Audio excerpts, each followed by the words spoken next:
Picture walking through a mist-covered forest, where the air hangs heavy with the scent of damp earth and ancient moss. The silence is profound, broken only by the occasional whisper of wind threading through gnarled branches. Here, in these shadowy realms between worlds, something extraordinary once flourished. Hidden societies ruled by enigmatic figures known only in fleeting whispers and forgotten myths.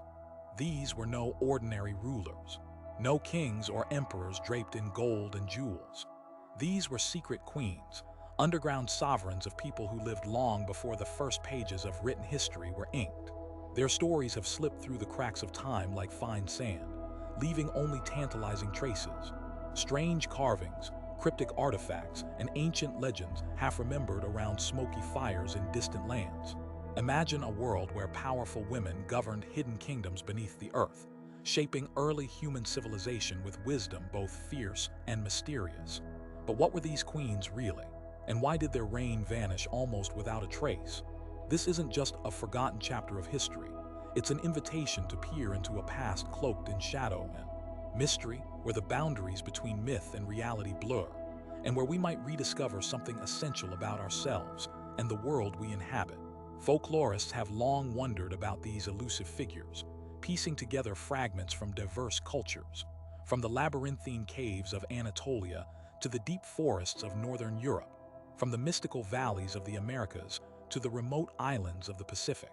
Across continents and epochs, the echoes of these underground queens ripple through stories, symbols, and rituals.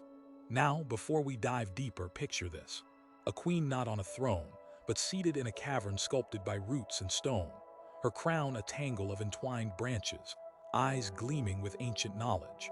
This queen's domain is the earth itself, and her people are the guardians of secrets buried beneath the surface. This might be the strangest thing about these secret queens. They ruled without the pomp we associate with royalty. No golden palaces, no towering armies. Instead, their power was woven into the very soil, the subterranean currents of the earth, the unseen networks of caves and tunnels known only to her people. Their society thrived hidden from the sunlit world, revealed only in flickers of folklore and mysterious symbols left behind. One such tale comes from the fiery heart of Anatolia, modern-day Turkey, where ancient carvings depict a figure cloaked in lunar symbolism, surrounded by animals of the night, owls, serpents, and wolves.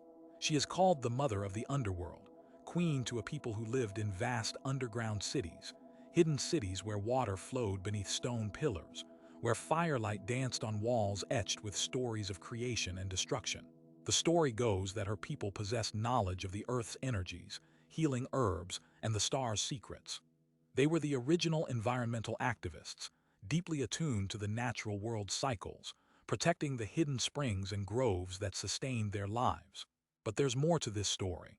According to Anatolian legends collected by scholars like James Mellart, who famously excavated Çatalhöyük, the first city, the queen's people vanished mysteriously.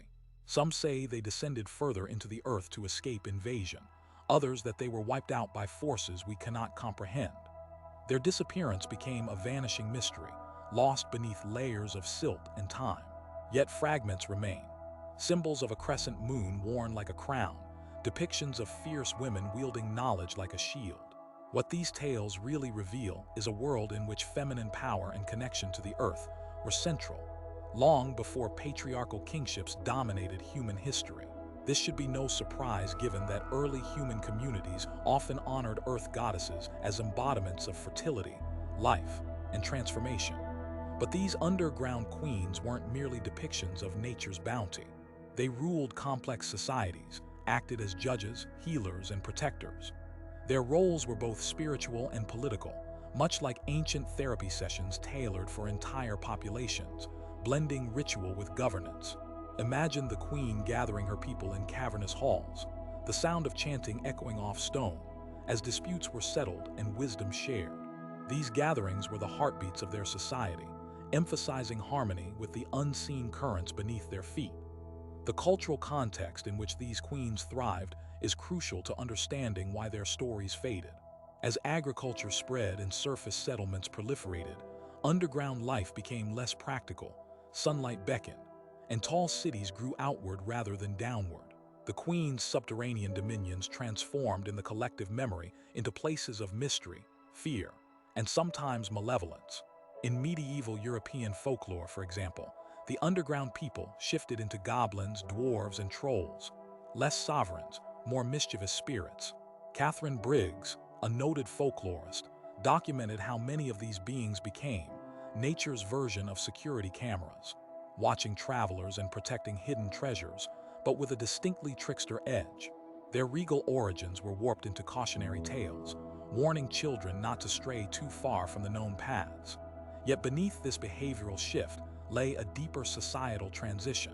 The original queens were displaced by male rulers imposing new orders.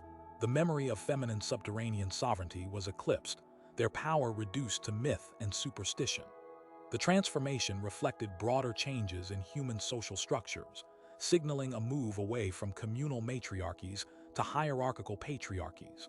The stories embody not just forgotten history, but a loss of ancient paradigms, a fading of wisdom that valued interdependence with nature and balanced power structures. But the secret queens of the underground were more than just rulers. They were, in many ways, the first environmental stewards. Their connection to the earth was sacred and active, resonating with modern parallels such as indigenous activists fighting to protect sacred lands or environmentalists advocating for underground aquifers. The wisdom encoded in their myths reminds us that living beneath and within the earth is not just about survival, but about reverence, something our modern urban civilizations often overlook. Imagine the sensation of descending into one of their ancient caves.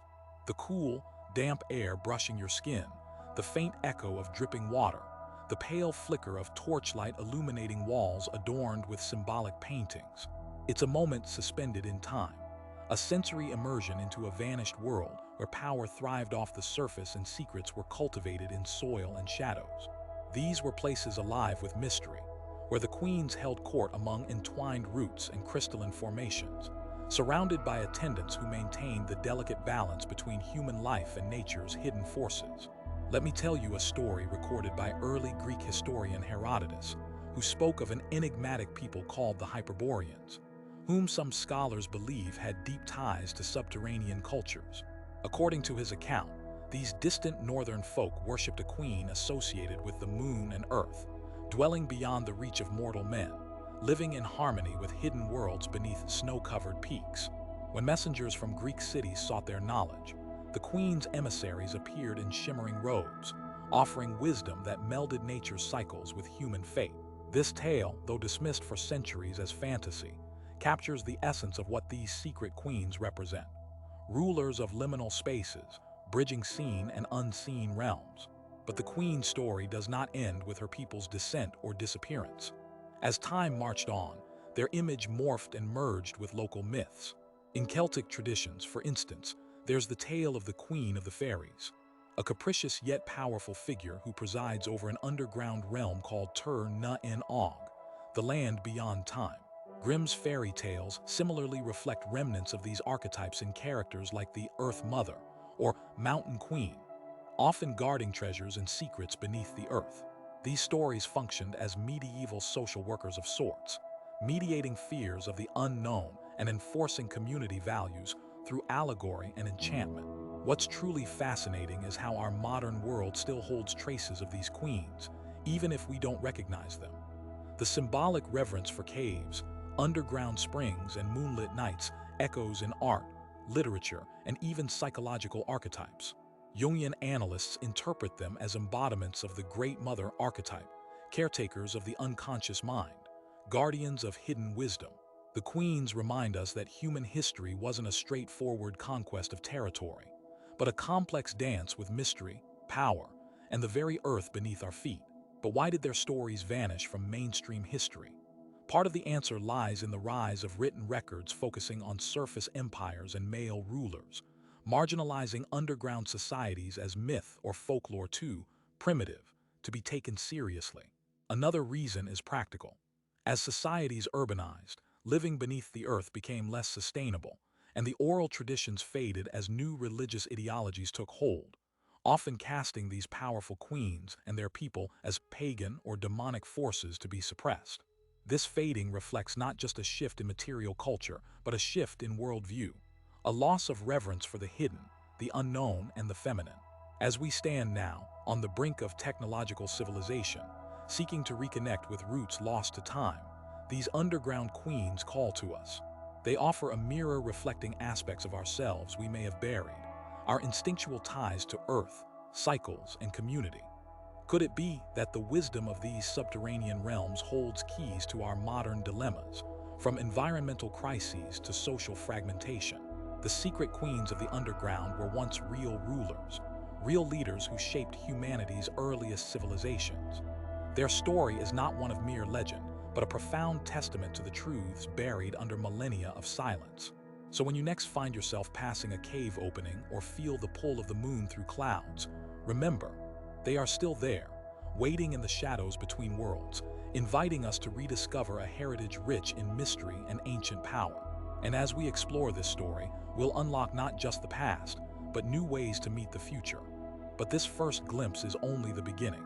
To understand the queens fully, we must journey deeper still, into their roles as healers, the keepers of secret knowledge, and the catalysts of early human spirituality.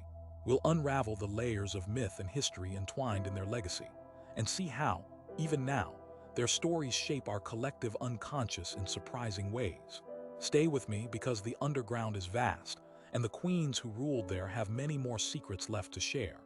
Now, as we venture deeper into these hidden realms, consider this. The queens of the underground were more than rulers. They were the living embodiment of ancient wisdom, healers whose knowledge of the earth and its secrets shaped the very fabric of human existence. This might be the strangest thing about these queens. Their power was subtle, drawn not from grand displays of dominance, but from the delicate balance between life and death, growth and decay, light and shadow beneath the surface.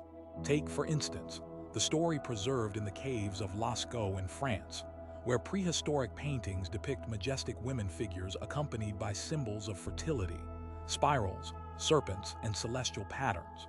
Scholars like Marija Gimbutas interpreted these as representations of a goddess queen, a caretaker of life's mysteries, who guided her people through rites of passage and healing ceremonies. Imagine the sound of chanting echoing softly in the chamber, the flicker of torchlight painting a queen's face in shifting shadows as she intoned sacred hymns. In this space, beneath stone and silence, disputes were settled, wisdom was shared, and the ancestral connection to the earth was renewed, a kind of ancient therapy session for the soul of the community. What these tales reveal is profound. The queens were custodians of secret knowledge, herbs that cured, rituals that mended spirit and body, and an understanding of cycles that framed human existence within the greater rhythms of nature. Their underground cities were living libraries of this wisdom, places where knowledge was guarded fiercely, passed down through generations while remaining hidden from invading forces of the surface world, hungry for conquest and control. But why dwell underground? Why build kingdoms beneath the earth's embrace? The subterranean world offered protection not just from enemies but from chaos itself, a sanctuary where time seemed to slow, where the veil between the material and the spiritual blurred. These secret queens presided over initiation rites that transformed children into adults, healed the sick, and maintained harmony within their people. Their role was both practical and profoundly spiritual, one we might compare to early shamans or therapists, blending healing with governance. Yet, as societies changed, so did perceptions of these underground realms.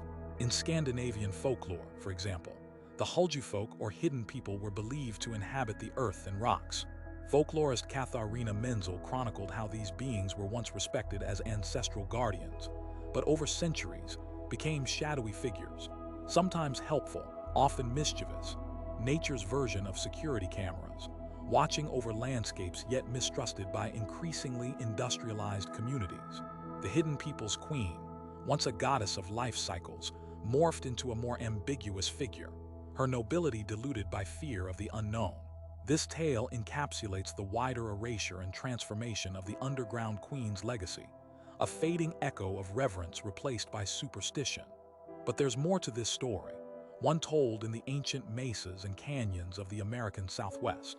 Among the Hopi and Navajo peoples, deep underground kivas and ceremonial chambers hosted rituals honoring powerful goddess figures, queens who bridged the earthly and the spiritual.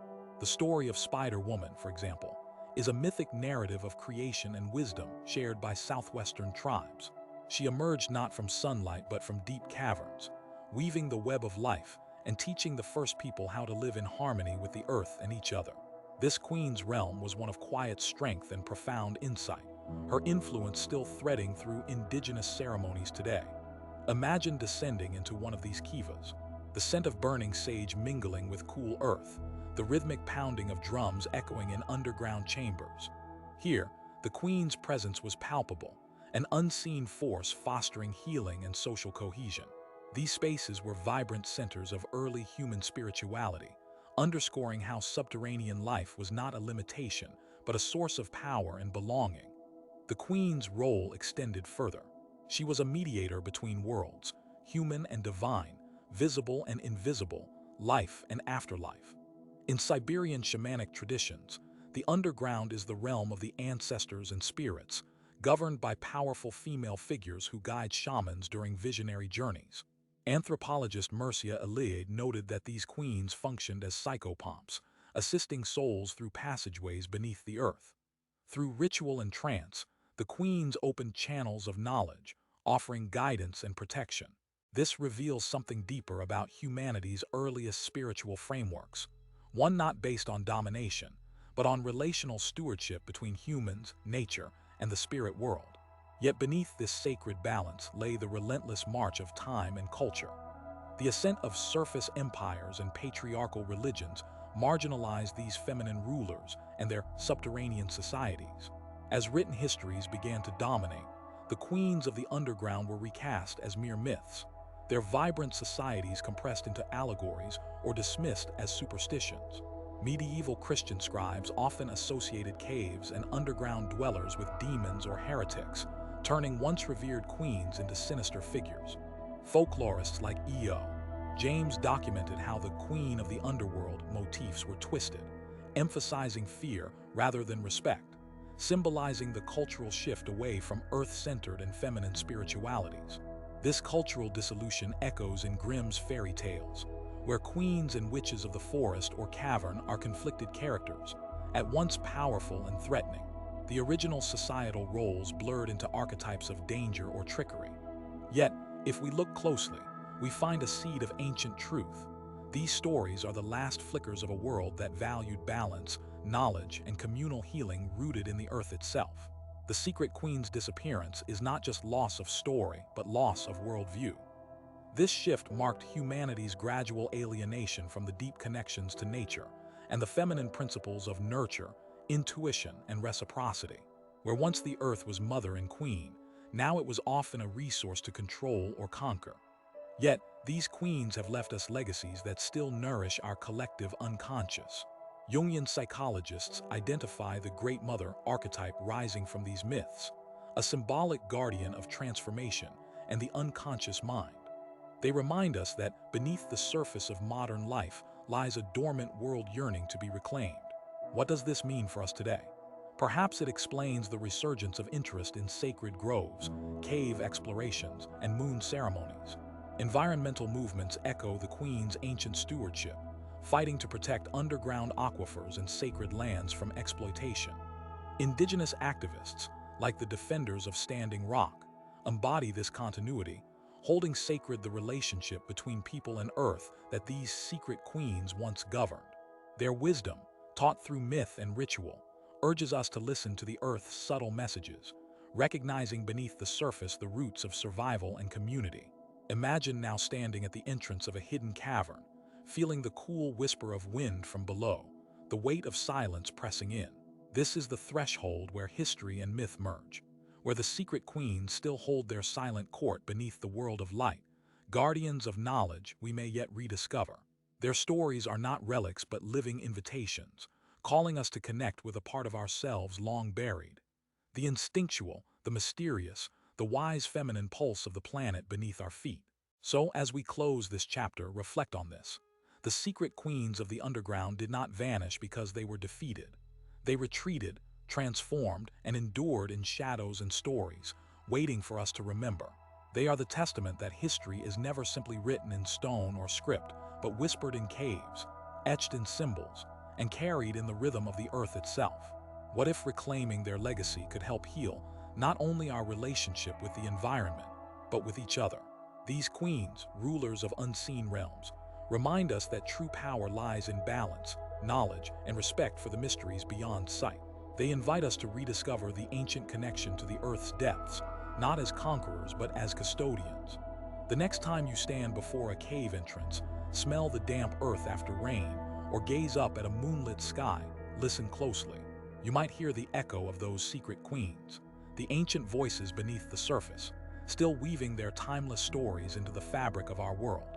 And in their stories, find a path back to ourselves, to a world where history, myth, and earth unite, lighting the way toward a future rich with wisdom and mystery.